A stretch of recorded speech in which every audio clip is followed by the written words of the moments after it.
Hello student. सो आज के इस इंपॉर्टेंट वीडियो में बात कर रहे होंगे डब्ल्यूबीजेई पेपर अटेम्प्टिंग स्ट्रेटजी के ऊपर। ठीक है।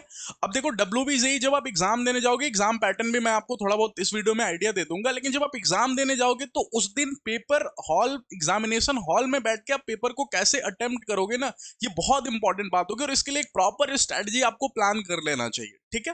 वो स्ट्रेटजी मैं आपको वीडियो में शेयर कर दूंगा इस वीडियो में, तो वीडियो को एंड तक देखना। पसंद आए तो एक लाइक करके जाना, और जो भी स्टूडेंट पहली बार आ रहे हैं चैनल पे ना, ये चैनल डब्ल्यूबीजेई के लिए बहुत ही हेल्पफुल चैनल है, इसलिए चैनल को प्लीज सब्सक्राइब करके अपने फ्रेंड्स के साथ भी शेयर कर देना। ठीक है। तो चलिए स्टार्ट करेंगे वीडियो को। और देखो यहाँ पे सबसे पहले मैं आपको बता दूं कि टेलीग्राम चैनल आप जाके जरूर ज्वाइन हो जाना, क्योंकि लिंक डिस्क्रिप्शन बॉक्स में इसका मिल जाएगा और इसी पे सारे अपडेट्स आपको मिलेंगे। ठीक है। तो टेलीग्राम चैनल है, जाके ज्वाइन हो जाना। अच्छा देखो, पेपर अटेम्प्टिंग स्ट्रेटजी में मैं आपको एग्जाम पैटर्न भी बता दूंगा, उसके साथ साथ मैं आपको आइडिया दूंगा कि कैसे आपको पेपर को स्टार्ट करना है, देन आफ्टर कैसे सॉल्व करना है, और फिर फिजिक्स और केमिस्ट्री का जब पेपर होगा ना तो उसमें कौन सा पहले अटेम्प्ट करना है और कौन सा बाद में अटेम्प्ट करना है, सारी चीजें डिटेल में मैं आपको बताऊंगा।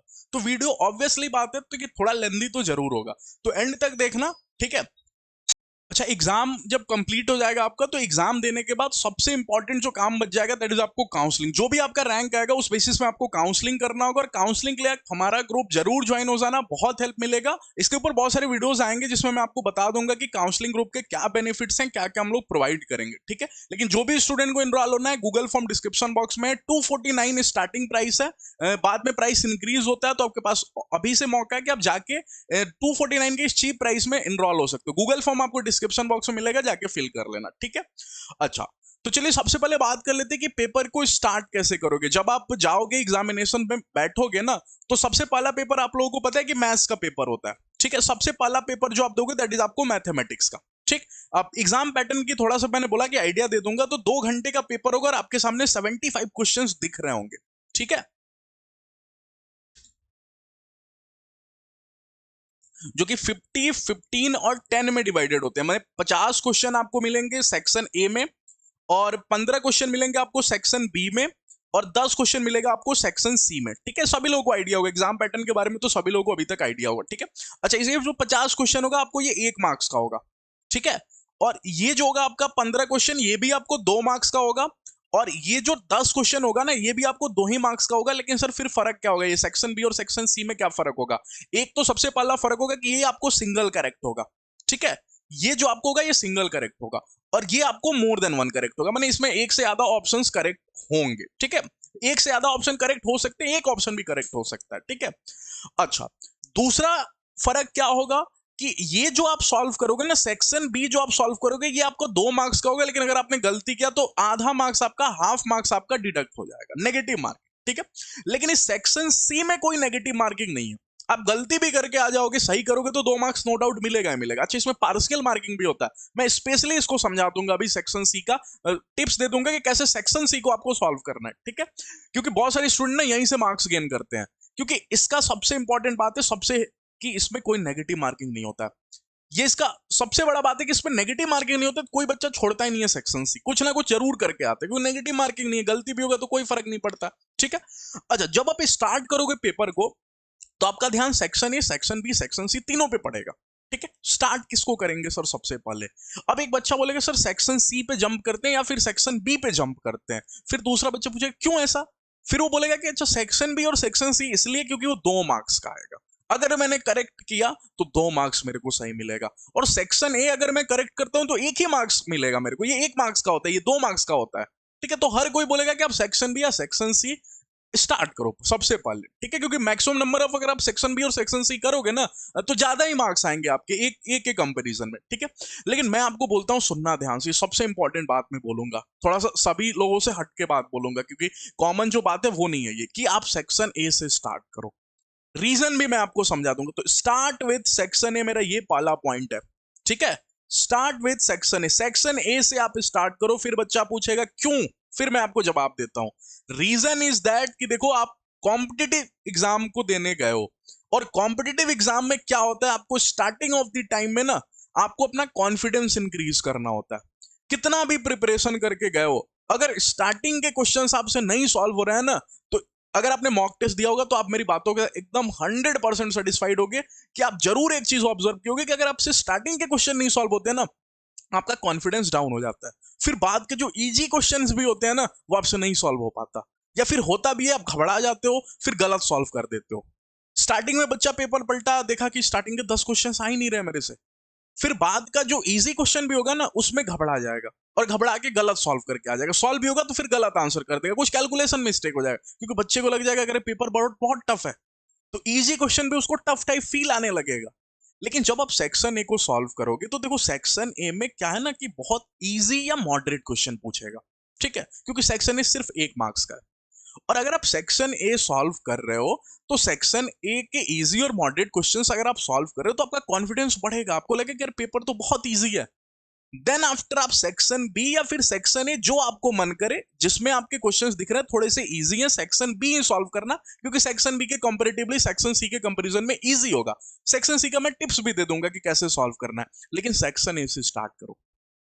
रीजन, कॉन्फिडेंस बढ़ेगा, आपको लगेगा पेपर इजी है, आप घबराओगे नहीं, क्योंकि स्टार्टिंग के 10 क्वेश्चन में से 5-6 क्वेश्चन सॉल्व हो गए ना, बच्चा एकदम मतलब हाई कॉन्फिडेंस हो जाता है उसका कि हाँ ये पेपर मैं कर लूंगा, क्योंकि इजी है क्वेश्चन पेपर इजी है बहुत, ठीक है।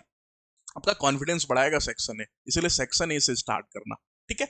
अच्छा, पूरे पेपर को देखना बहुत इंपॉर्टेंट होता है, ठीक है, इसीलिए जब आप पेपर को सॉल्व कर रहे हो, तो 3 चीज दिमाग में लेके रहो, ठीक है। आपको खेल टिक, क्रॉस और सर्कल में खेलना है। सुनना ये तीनों बात क्या है, मैं आपको समझाता हूं, ठीक है। सबसे पहले अपने पेपर को स्टार्ट किया, मैंने क्या बोला, सेक्शन ए से स्टार्ट करना है, then after B, then after C पे मूव करना है, ठीक है। टिक क्रॉस सर्कल का क्या गेम है? फॉर एग्जाम्पल, आपने पहला क्वेश्चन देखा, सुनना, मैथ्स का आपने पहला क्वेश्चन, मैं एकदम समझो एग्जाम में बैठा हूं और आपको बता रहा हूं, आपने पहला क्वेश्चन देखा, फील करना, इमेजिन भी कर लेना, पहला क्वेश्चन बैठे हो, आपसे मान जाओ कि सॉल्व नहीं हो पाया, देखे आपने, पता चला ये तो मेरे से हो ही नहीं सकता, मेरे आउट ऑफ द मतलब क्लिक ही नहीं किया, आपको ऊपर ऊपर से चला गया क्वेश्चन, तो देन आफ्टर आप इसको क्रॉस कर दोगे कि इसको मैं दोबारा नहीं देखूंगा। ये सारी चीज इंपॉर्टेंट, क्योंकि पूरा पेपर देखना बहुत इंपॉर्टेंट है। कई लोग जो आपको बाहर निकलेंगे WBC एग्जाम में, क्योंकि इतने क्वेश्चंस होते हैं, 75 क्वेश्चंस जो होता है, और 2 ही घंटे का टाइम होता है, तो बहुत सारे स्टूडेंट क्या होते हैं, कुछ क्वेश्चन देख ही नहीं पाते, फिर बाहर निकलते हैं, पता चलता है ये तो बहुत इजी क्वेश्चन थे, तो मैंने देखा ही नहीं पेपर में। तो इसलिए पूरा पेपर एक बार देखना भी बहुत इंपॉर्टेंट होता है, और ये आपको 3 ही काम बचा पाएगा, टिक, क्रॉस और सर्कल, ठीक। अगर आपने सर्कल कर दिया, आपका टाइम बच गया, पहले क्वेश्चन आपके लिस्ट में अब है ही नहीं, क्योंकि वो आपके रेंज से ही बाहर है, वो आपको क्लिक ही नहीं कर रहा। अब आपने दूसरा क्वेश्चन देखा, ठीक है, अब आपको पता चल रहा है ये बिल्कुल फॉर्मूला बेस्ड क्वेश्चन है, बिल्कुल इजी, इसे सेक्शन ए से स्टार्ट कर रहे हो, सेक्शन में बहुत सारे क्वेश्चन होंगे जो फॉर्मूला बेसिस होगा, ठीक है। फॉर एग्जांपल, मान जाओ कि कोई इक्वेशन दिया, उसका डिफरेंशियल इक्वेशन लिखना है, मैथ्स की बात कर रहा हूं, तो डिफरेंशियल इक्वेशन लिखने का आपको तरीका बता रहा है, आर्बिट्री कांस्टेंट काउंट करो, डिफरेंशिएशन करो जल्दी से, आपको डिफरेंशियल इक्वेशन आ जाएगा, ओके। या फिर किसी सिंपल सा साइन एक्स का इंटीग्रेशन पूछ दिया, फॉर्मूला बेसिस क्वेश्चन है, आपने कर दिया, एट द सेम टाइम आप कर दो, बाद के लिए मत छोड़ो, यार चलो इसको देख लेता हूं, इजी क्वेश्चन है, बाद में आके करूंगा, आगे डिफिकल्ट वाला कर लेता हूं, नहीं भैया ऐसा बिल्कुल नहीं करना, फॉर्मूला बेसिस जल्दी से करके निपटा दो और टिक कर दो उस पर। मतलब जो क्वेश्चन सर मैं कर दूंगा एट द सेम टाइम उसको टिक कर दूंगा, ताकि जब मैं दोबारा पेपर को पलटूं तो दूसरा क्वेश्चन भी नहीं देखूं और पहला क्वेश्चन भी नहीं देखूं। पहला क्यों नहीं देखूं? क्योंकि वो तो मेरे रेंज से ही बाहर चला गया था, तो उसको भी नहीं देखना, और दूसरा इसलिए नहीं देखूंगा क्योंकि उसको मैं सॉल्व कर दूंगा, ठीक है, उसको मैं सॉल्व करके और उसी टाइम OMR पे मार्क भी कर देना। बहुत सारे स्टूडेंट लास्ट में सोचते हैं मार्क करेंगे, फिर टाइम नहीं बचता, फिर आप पेपर तो सॉल्व कर लेते हो लेकिन OMR में मार्क नहीं करोगे, तो फिर कहां से चेक होगा। इसलिए दूसरा question at the same time solve किया और at the same time OMR पे मार्क भी कर लिया, ठीक है।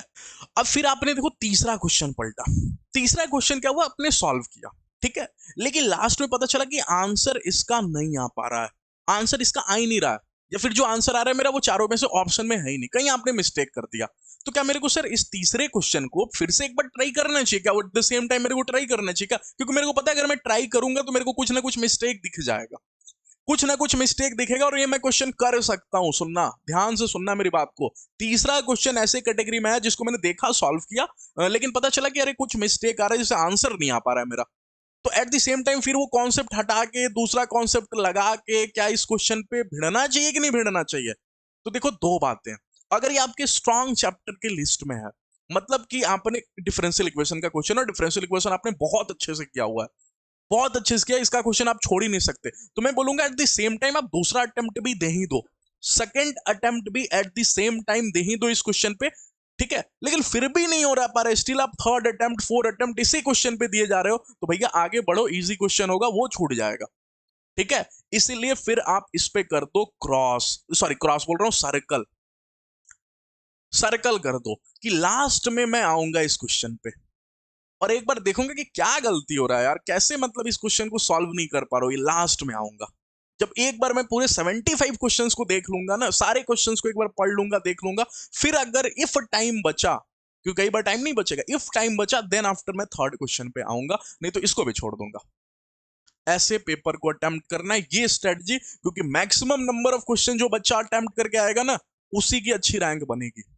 अगर आप 50 क्वेश्चन अटेम्प्ट करके आ रहे हो तब तो उसमें से 30 सही होगा, अगर आप 30 ही क्वेश्चन अटेम्प्ट करके आ रहे हो तो उसमें से 20 या 10 सही होगा। तो इसलिए maximum number of question attempt करके आने हैं। ठीक है, ध्यान से सुन लेना मेरी बात को। ओके, अच्छा, तो ये मैंने टिक क्रॉस और सर्कल का गेम सिखा दिया, ये सबसे इंपॉर्टेंट है, ऐसे ही पेपर को सॉल्व करना। अच्छा, मैं आपको टिप्स दे देता हूं सेक्शन सी के लिए स्पेशली। ठीक है, अब सुनना, इसमें ना पार्शियल मार्किंग भी होती है। एक तो मैंने बोल दिया कोई नेगेटिव मार्किंग नहीं है, तो कोई बच्चा छोड़ के नहीं आएगा सेक्शन सी को। ठीक है, सेक्शन सी छोड़ोगे तो फिर बहुत बड़ा पाप होगा। क्यों? क्योंकि सेक्शन सी में कोई नेगेटिव मार्किंग नहीं, क्या जाएगा आपके घर से? कुछ नहीं जाएगा। अगर आप गलती भी करते हो कुछ नहीं जाएगा आपके घर से, तो इसलिए जरूर इसको सॉल्व करके आना। ठीक है, तो जरूर सॉल्व करना है इसको, लिख दो मस्ट सॉल्व। ठीक है, अच्छा, पॉइंट नंबर 2 में आपको समझा देता हूं ना कि सॉल्व कैसे करना है। अगर आप तुक्का भी इस पे खेल सकते हो, गेस भी कर सकते हो इस पे, आपसे अगर नहीं आ रहा है सेक्शन सी, तो आप एक काम करना, किसी एक ऑप्शन को पकड़ना, फॉर एग्जांपल बी को पकड़ा आपने, 2-3 क्वेश्चन मान जाओ, इसके 10 क्वेश्चन है। ठीक है, आपसे 2 मान जाओ, सॉल्व हो गया।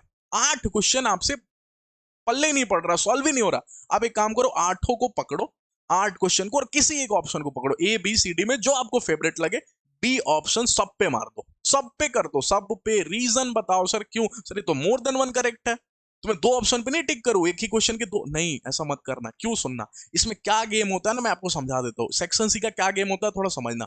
अगर 4 ऑप्शन है भैया, ए बी सी डी, देखो वीडियो लेंदी होगा, मैंने ऑलरेडी बता दिया आपको, तो स्किप करके जाओगे, आपका लॉस है, मेरा लॉस कोई नहीं है। मैं डिटेल में अच्छे से समझा रहा हूं, एक एक बच्चे को क्रिस्टल क्लियर हो जाएगा। ठीक है, ए बी सी डी है, अगर इसके 2 आंसर करेक्ट है, सी और डी, इसके 2 आंसर करेक्ट है।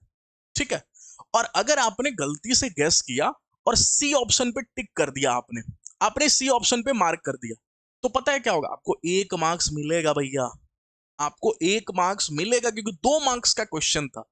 अब बच्चा समझ गया, समझदार बच्चा, कि सर जितना करेक्ट क्वेश्चन होगा उस अकॉर्डिंग, अगर उतने से करेक्ट ऑप्शन में से मैंने किसी एक करेक्ट को भी पकड़ा ना, तो उतना सा मार्क्स तो मेरे को मिलेगा ही।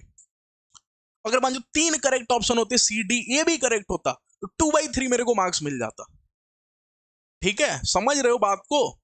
लेकिन अगर सर मान जाओ कि मैंने 2 ऑप्शन पे टिक किया, सी और डी, सी और बी पे मैंने टिक कर दिया, बी पे भी टिक कर दिया, मैंने गैस किया और बी और सी दोनों पे टिक कर दिया, तो बी इसके करेक्ट आंसर में है ही नहीं, क्योंकि इसका करेक्ट आंसर ए डी और सी है। एग्जामिनर समझ गया कि आपने जरूर गैस किया है। ठीक है, तो फिर कोई मार्क्स आपको नहीं मिलेगा। सर करेक्ट था सी वाला, फिर भी नहीं मिलेगा इसका मार्क्स, नहीं, क्योंकि आपने इनकरेक्ट वाले को करेक्ट बोल दिया, बी, जो कि करेक्ट के लिस्ट में था ही नहीं। तो अगर आपने एक भी इनकरेक्ट को पकड़ा है ना, तो डब्ल्यूबीसी बोलता है फिर आपको कोई मार्क्स नहीं मिलेगा। इससे अच्छा आप एक ही ऑप्शन पे गेस करो, अगर गलती से आपकी किस्मत सही हुई और करेक्ट वन में से है ना, तो उतना सा मार्क्स आपको मिल जाएगा। ठीक है, तो आप अपनी किस्मत को चेक कर रहे हो तो थोड़ा अच्छा है चेक करो। हाँ, ये किस्मत और सही हो सकता है कि हो सकता है एक बच्चा बोलेगा सर बी और सी अगर दोनों करेक्ट ऑप्शन में से हो गया, तो अगर ऐसा हो गया तो फिर 2 का मार्क्स मिलेगा। तो ज्यादा लालच करोगे ना, तो कई बार फिर गड़बड़ भी हो जाएगा, हो सकता है बी करेक्ट में से नहीं हो तो एक भी मार्क्स नहीं मिलेगा। तो ये टिप्स मैंने दे दिया कि गैस करना तो किसी एक ही ऑप्शन पे गैस करना। ठीक है, अच्छा, चलो, अच्छा, अब बच्चे पूछते हैं मेरे से सर ब्रेक में क्या करें, क्योंकि आपको पता है सबसे पहला पेपर होगा मैथ्स का।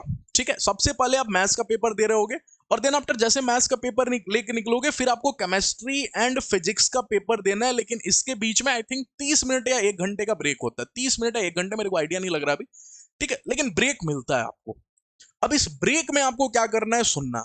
इस ब्रेक में बहुत सारे स्टूडेंट जो करते हैं, वो ये करते हैं, मैथ्स का पेपर तुरंत दे के आए होते हैं, जस्ट अपने दोस्तों से, एग्जामिनेशन सेंटर में भी बच्चों को किसी न किसी से दोस्ती हो ही जाता है, क्योंकि थोड़ा देर पहले भी पहुंचना होता है, उस अकॉर्डिंग वो दोस्ती कर लेते हैं। तो फिर जब ब्रेक में आते हैं ना, फिर उस स्टूडेंट से लगते हैं मैच करने। ये बच्चे के अंदर मतलब बचपन से ही होता है, जब वो बचपन से पढ़ाई करते हैं ना, तभी से टेस्ट दे के भी आते थे ना अपन बचपन में, तो पता है क्या करते थे? क्वेश्चन नंबर 1 का तुमने क्या किया, वो बोलेगा ए, आपने क्या किया बी, फिर वो मैच करने लगेंगे। ये काम बिल्कुल नहीं करना है। क्यों सर, क्यों नहीं करना है? इसलिए नहीं करना है क्योंकि अगर आप पेपर मैच कर लोगे किसी और बच्चे से, पता चला आपका पेपर उतना अच्छा नहीं गया मैथ्स का, फिर आप घबरा जाओगे। फिर फिजिक्स और केमिस्ट्री में मैंने आपको स्टार्टिंग में क्या बोला, कॉन्फिडेंस बढ़ाना सबसे बड़ी बात है। आपका जब कॉन्फिडेंस ही लूज हो जाएगा ना, तो फिर आप केमिस्ट्री और फिजिक्स में भी अच्छा नहीं कर पाओगे। अरे क्रिकेट देखते हो ना, क्रिकेट में आपको क्या अगर एक मैच देखा, कोई प्लेयर अच्छा खेला तो दूसरे में भी अच्छा खेलता है क्योंकि उसका कॉन्फिडेंस हाई है। वो खराब प्लेयर भी है ना, फिर भी अगर पहले मैच में परफॉर्म कर दिया तो दूसरे में भी परफॉर्म करने की इसकी प्रोबेबिलिटी ज्यादा होती है कंपेयर टू कोई एक अच्छा प्लेयर है जो खराब फॉर्म में चल रहा है, लेकिन फिर भी वो नहीं खेल पाता। क्यों? क्योंकि उसका कॉन्फिडेंस कम है। तो इसलिए सुनना मेरी बातों को ध्यान से कि मैच बिल्कुल नहीं करना। अगर गलती से आपका पेपर खराब गया होगा और आपने मैच किया, पता चला जितने आंसर से आपके मैक्सिमम गलत ही होते जा रहे हैं, तो फिर आप घबरा जाओगे और फिजिक्स और केमिस्ट्री में भी आपका लॉस हो जाएगा। ठीक है, ज्यादा अच्छा काम करना कि आप रेस्ट करना, या फिर भूख लगा होगा तो कुछ खा पी लेना, बाहर में मिल जाएगा आपको। ठीक है, और या फिर कई स्टूडेंट जो थोड़ा पढ़ने वाले होते हैं, फिर उनको लगेगा कि फिजिक्स और केमिस्ट्री में कुछ रिवीजन ही कर लेते हैं, तो आप केमिस्ट्री के फॉर्मूले को एक बार क्विक रिवीजन कर सकते हो। ठीक है, केमिस्ट्री में जो भी रिएक्शन, केमिस्ट्री फिजिक्स की नहीं, ठीक है, क्योंकि केमिस्ट्री में आप क्विक रिवीजन में इनऑर्गेनिक और ऑर्गेनिक के रिएक्शंस देख सकते हो। ठीक है, क्योंकि ये आपको अगर आप तुरंत देख के जाओगे ना एग्जामिनेशन, मतलब 1 घंटे की ब्रेक में देख के जाओगे ना, बिल्कुल आपको फ्रेश याद रहेगा। तो इनऑर्गेनिक और ऑर्गेनिक की क्विक रिवीजन आप ले सकते हो अगर आप थोड़ा पढ़ना चाहते हो इस ब्रेक में भी, तो ब्रेक को भी यूटिलाइज करना चाह रहे हो तो। ठीक है, अच्छा लास्ट में बता देता हूं आपको फिजिक्स और केमिस्ट्री में किसको। तो सुनना, बहुत सारे स्टूडेंट बोलेंगे सर फिजिक्स को करते हैं, केमिस्ट्री को करते हैं। मैं बोलूंगा सबसे इसका बढ़िया आंसर आपका जो स्ट्रांग पोर्सन है। ठीक है, जो स्ट्रांग पोर्सन है, आपको लगता है आपको फिजिक्स बहुत अच्छे से आता है, आप फिजिक्स पकड़ो। केमिस्ट्री अच्छे से आता है, आप केमिस्ट्री पकड़ो। लेकिन अगर आप मेरे से पूछोगे ना ऑनेस्टली, मेरे से, तो मैं बोलूंगा फर्स्ट केमिस्ट्री। पहले आप केमिस्ट्री को प्रेफर करो। रीजन सर, क्योंकि इसमें मैक्सिमम क्वेश्चन होगा आपका जो वन लाइनर होगा। वन लाइनर होगा, एनसीईआरटी बेसिस रिएक्शन है उसका, जस्ट आपको टिक करना है, कोई कैलकुलेशन कुछ नहीं। वन लाइनर देखा, याद है आंसर। तो अगर इसके 50 क्वेश्चन होते हैं, नहीं सॉरी 40 क्वेश्चन होते हैं, अगर 40 में 20-25 क्वेश्चन भी आपने कर दिया ना केमिस्ट्री का, वो आपका कॉन्फिडेंस फिर बढ़ाएगा और फिर आपको फिजिक्स में दिखेगा। तो देन आफ्टर आप फिजिक्स करो। और फिजिक्स और केमिस्ट्री को भी कैसे करना है, ऐसे ही टिक क्रॉस और सर्कल। और स्टार्ट कैसे करना है, ऐसे ही सेक्शन ए से करना है, section B, then after section सी।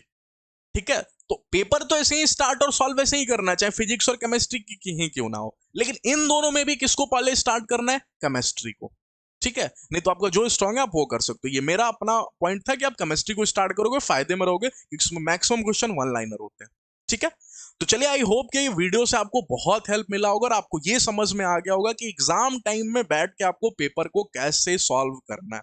क्योंकि एट द एंड यही इंपॉर्टेंट होगा कि आप कितने नंबर ऑफ क्वेश्चंस एग्जाम से निकले हो और कितने नंबर ऑफ क्वेश्चंस आपने सॉल्व किए, कितने करेक्ट आंसर सॉल्व किए हैं। ठीक है, तो maximum number of question solve करोगे तभी तो उतने में से करेक्ट होगा ना। अगर आप कम ही क्वेश्चन सॉल्व करके आओगे तो करेक्ट भी कम ही होगा। इसलिए ज्यादा नंबर ऑफ क्वेश्चन सॉल्व करके आना है, सुनना ध्यान से। ठीक है, अगर 75 क्वेश्चन मैथ्स में 75, तो ट्राई करो कि कम से कम आप 40 क्वेश्चन से 50 क्वेश्चन के बीच में जरूर टच करके आओ। ठीक है, जिसको देख के आओ, अच्छे से सॉल्व करके आओ। ठीक है, अगर 15-20 क्वेश्चन रह भी जाते हैं तो कोई बात नहीं है, लेकिन 50 क्वेश्चन एटलीस्ट मैथ्स में टच करके आओ, सॉल्व करके आओ। करेक्ट और इनकरेक्ट वो बात की बात होगी। ठीक है, तो आई होप आपको वीडियो पसंद आया हो। प्लीज लाइक करके जाना, बहुत मेहनत से और बहुत अच्छे से मैं आपको अगर क्रिस्टल क्लियर कर देता हूं, समझा देता हूं, तो लाइक करोगे तो हमें भी मोटिवेशन मिलेगा। ठीक है, और सपोर्ट करना, चैनल को सपोर्ट करोगे तो यूं ही अच्छा कंटेंट रिगार्डिंग WBJ आते रहेगा। कमेंट सेक्शन में जरूर बताना कैसा लगा, आपको हेल्प हुआ कि नहीं हुआ। तो मिलते हैं नेक्स्ट वीडियो में, ऐसे ही प्रिपरेशन करते रहो। एंड के दिनों में अच्छे से प्रिपरेशन करना है, स्ट्रेटजी मैंने ऑलरेडी आपको बता रखा है। ठीक है, तो वीडियो सेक्शन में जाना और स्ट्रेटजी का वीडियो मेरा देख लेना। ठीक है, चलिए नेक्स्ट वीडियो में मिलते हैं, और काउंसलिंग वाले में ग्रुप में जरूर इनरोल हो जाना। ठीक, चलिए थैंक यू, मिलते हैं नेक्स्ट वीडियो में।